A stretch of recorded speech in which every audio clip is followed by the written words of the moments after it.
Our reading, although not specifically part of it, really touches on a very important foundational doctrine of Christianity: original sin.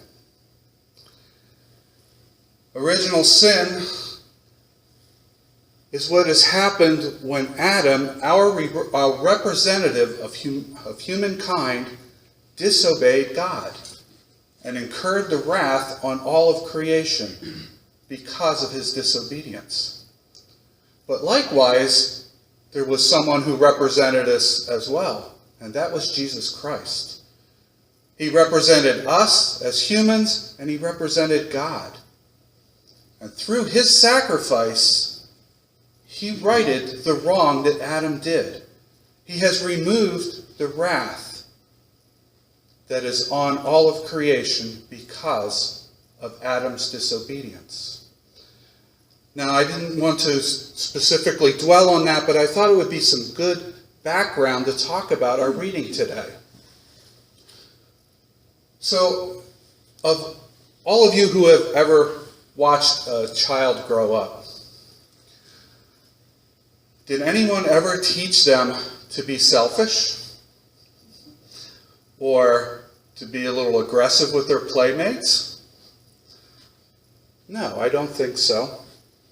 Or another little trait that they seem to pick up on their own is telling little lies to protect themselves.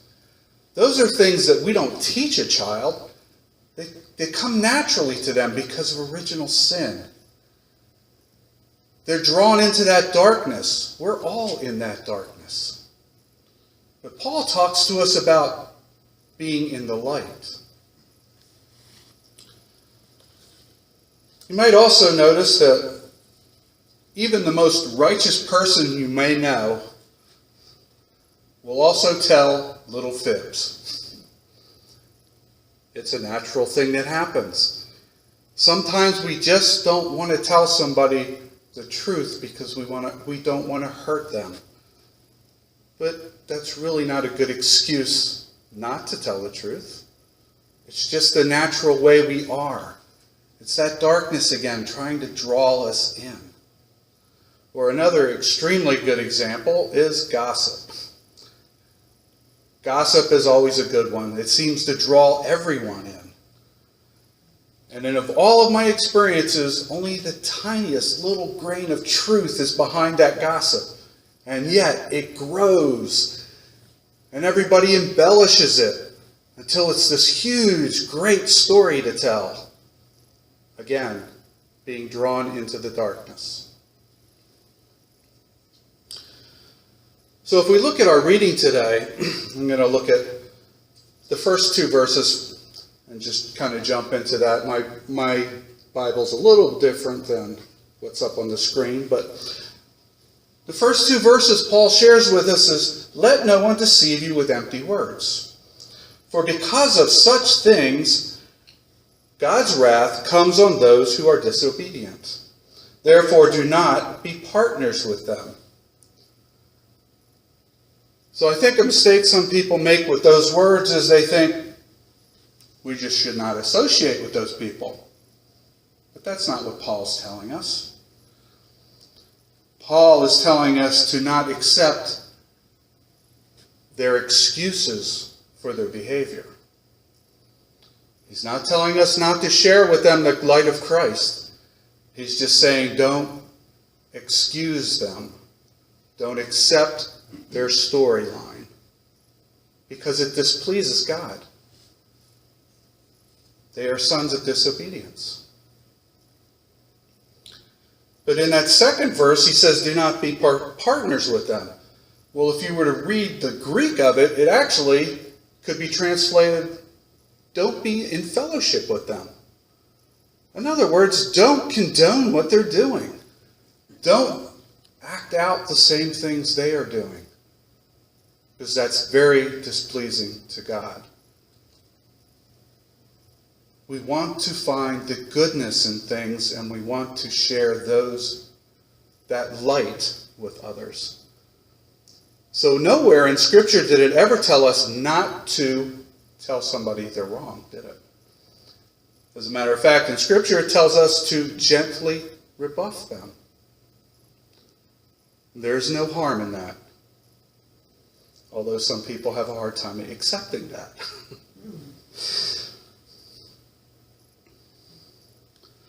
So out of those verses, I have to share something that comes up fairly often in the youth Sunday school. Question always comes up because their culture is just inundated with this. They ask about homosexuality. Comes up every couple months. Somebody has a question. Well, my counsel to them is it doesn't matter whether that's the basis of bad behavior or whether it's any other thing.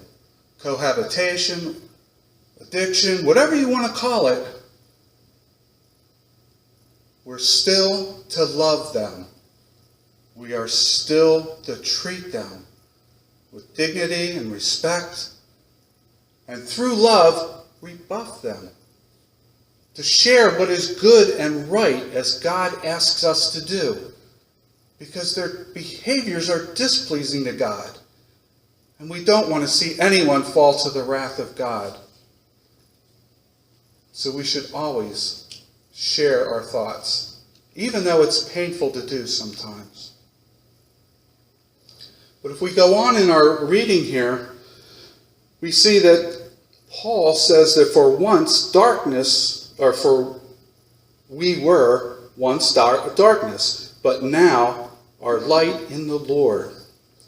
Live as children of light, for the fruit of the light consists of all goodness, righteousness, and truth, and finds out what pleases God.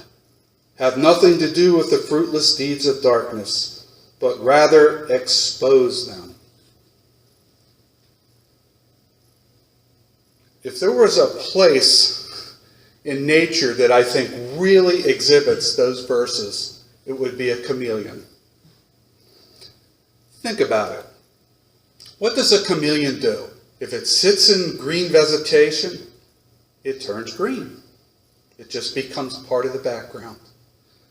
If it sits next to stones or in sand, it takes on that earthy tone, fades into the background.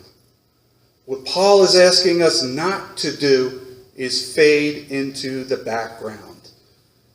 If we fade into the background, we are just part of the darkness. We're in the shadow. We're not light any longer.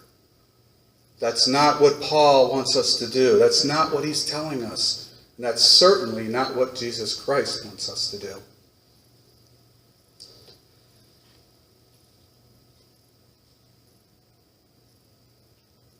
So we see later on here it says that everything is exposed by light, becomes visible, for it is light that makes everything visible.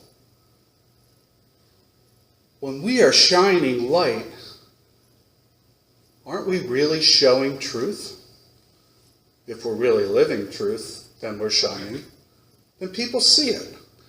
The trouble is, darkness is always there trying to draw us in.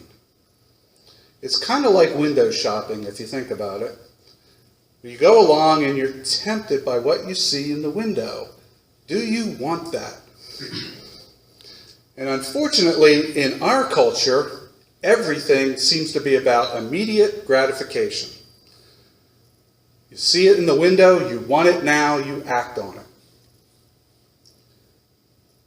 And then, unfortunately, many times people find out that that cheap thrill, so to speak, leads to a lot of sorrow later on.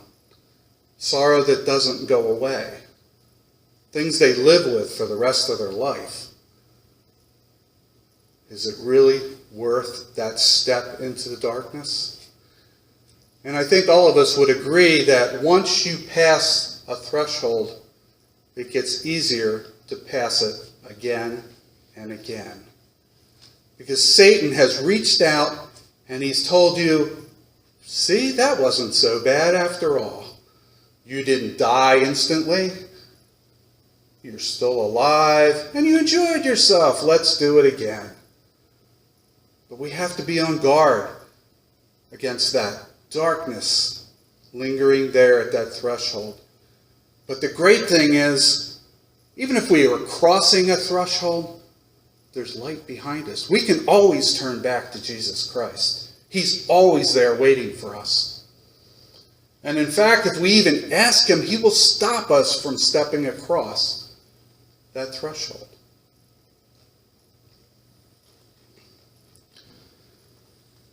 The really great thing here in this verses is at the end. And I'll lead you to that in a minute. When there's light in the world, we see that light in our families. If we were brought up in the church, we see the light. When we're with our community of believers, we see that light. We're lifted up. When we see people help other people, we see that light and we're lifted up. But another great way that we're lifted up is through song and through hymns. How many hymns remind us of verses in Scripture, or even taken directly from Scripture? Well, you know what's really great? Paul shares here what is believed to be a verse from a popular hymn of that time, one that the Ephesians would have recognized readily. And it's taken from parts of Isaiah and Malachi, and of course the last line from more recent times, Paul's times. And I would leave you with this thought, because this is really a great verse. Awake, sleeper, and arise from the dead, and Christ will shine on you. Amen.